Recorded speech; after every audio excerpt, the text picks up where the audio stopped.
Welcome to Tla'amin Nation. These lands and waters have sustained our people since time immemorial. Our history, our teachings, and our culture continue to guide us today. Ada Chepot, Kespal Nan Tuoch, Tesho Sam Tla'amin. My name is Kespal, name given to me by my late elders. I am Drew Blaney in English. I am the Culture and Protocol Manager for Tla'amin Nation. We're the very most northern of the Coast Salish people, together with our neighbors Klahoose, Hamalko, and Comox First Nation. So our culture is very unique here in Tla'amin.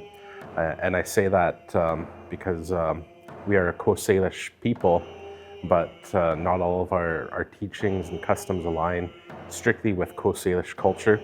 We're right on the border with Kwakwaka'wakw people to the north of us, and a lot of our culture is kind of hybrid to both Coast Salish and Kwakwaka'wakw culture, which makes us really unique amongst the Coast Salish peoples. Tla'amin territory starts from Stillwater in the south near Jervis Inlet, which we call Kwekwenis in our language. Moving north, we had many different village sites along the coast, including at Ha'kum, which we call Grief Point in English. Ajumu is Willington Beach. Tisquat was one of our main villages, what is now known as Powell River. Tishosum, where we are today, is our village here. It's always been a major village for the Tla'amin people. Toknach is Oakover Inlet. Tokwanin is Theodosia. Kakeke is Grace Harbor, and that's where people did a lot of our winter ceremonies. And not just the Tla'amin people, but the Klahoose people and the Hamalko people would also come down during the winter months and spend some time there with us, where we would share songs, dances, we would potlatch, share stories of what our families did throughout the summer months, do all of our winter dances, and make all of the important decisions there in Kakeke. As for our islands, Sayayin is Texada, Agaikson, Harwood Island, Kayakwan is Savory. It's in its living form, it was called Ihos, which was the double-headed sea serpent. People had a lot of respect for our territory. When they traveled around our territory, they'd make sure that when they went to go fish in one creek, they weren't taking, too much of the fish.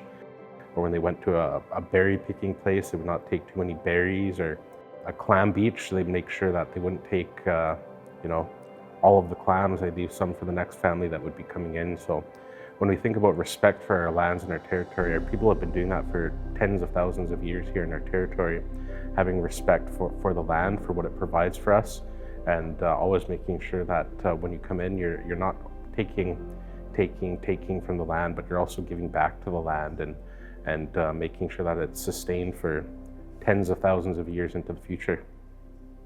Tisquat was one of the main villages of Tla'amin people, at one time were the Hamasku and Tok, even Comox were all one before the colonizers came and split us up.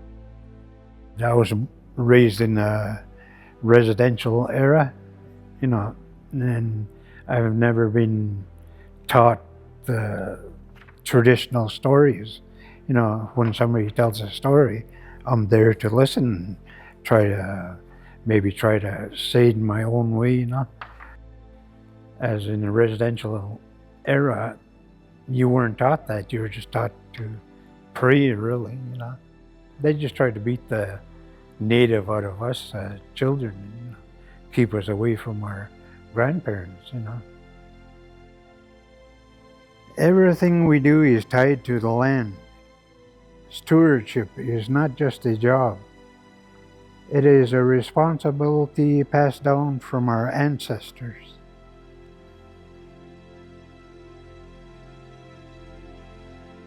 Ikajikwi, Kwakwayam Tomoth Athnan, Tawich Tishosam. My Christian name is Denise Smith. I am a member of the Tla'amin Nation, lived here all my life, and I am the Director of Land and Resources We do have lands over on Cortez Island. What used to be a small Indian reserve. We kept the reserve through the treaty. It's now treaty settlement lands. Yeah, beautiful parcel there. I was there recently and got to see it from the water.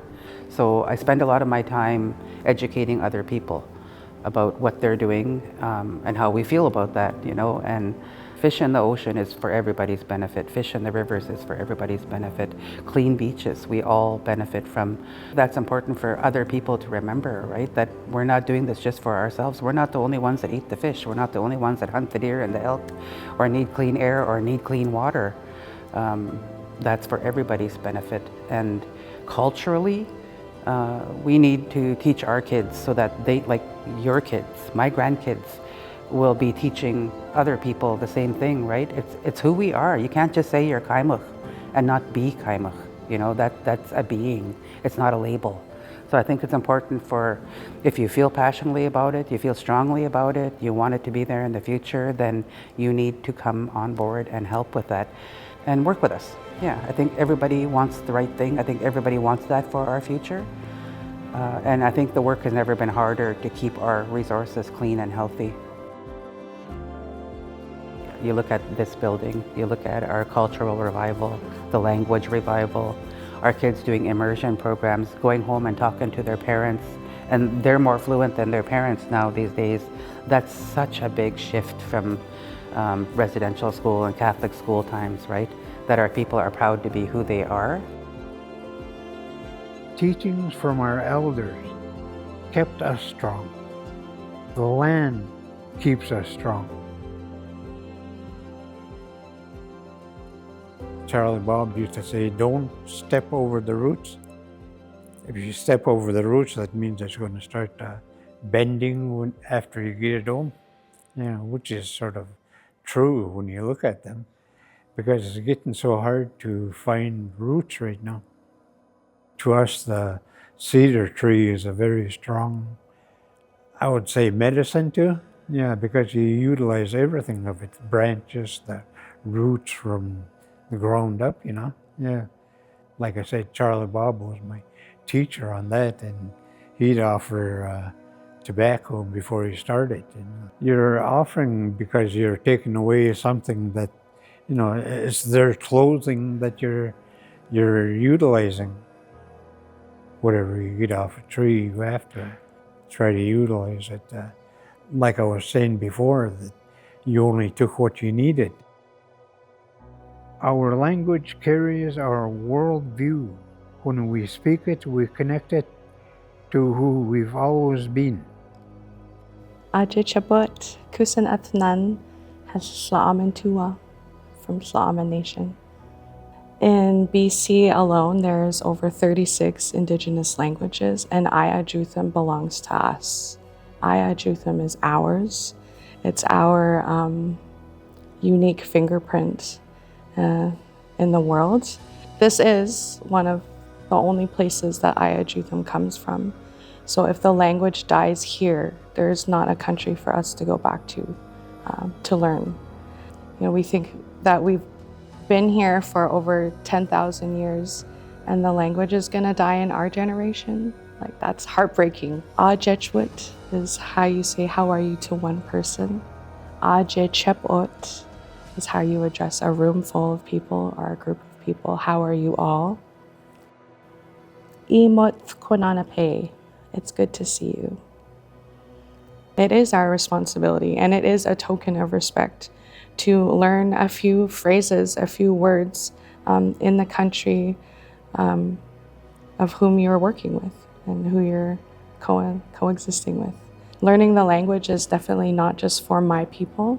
Learning the language is for anyone residing within Ayajutham speaking territory.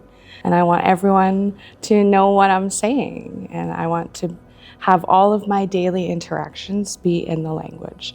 And I want there to be enough people around that we can hold conversations with each other in the language. Because to me, that's when she's thriving versus just surviving.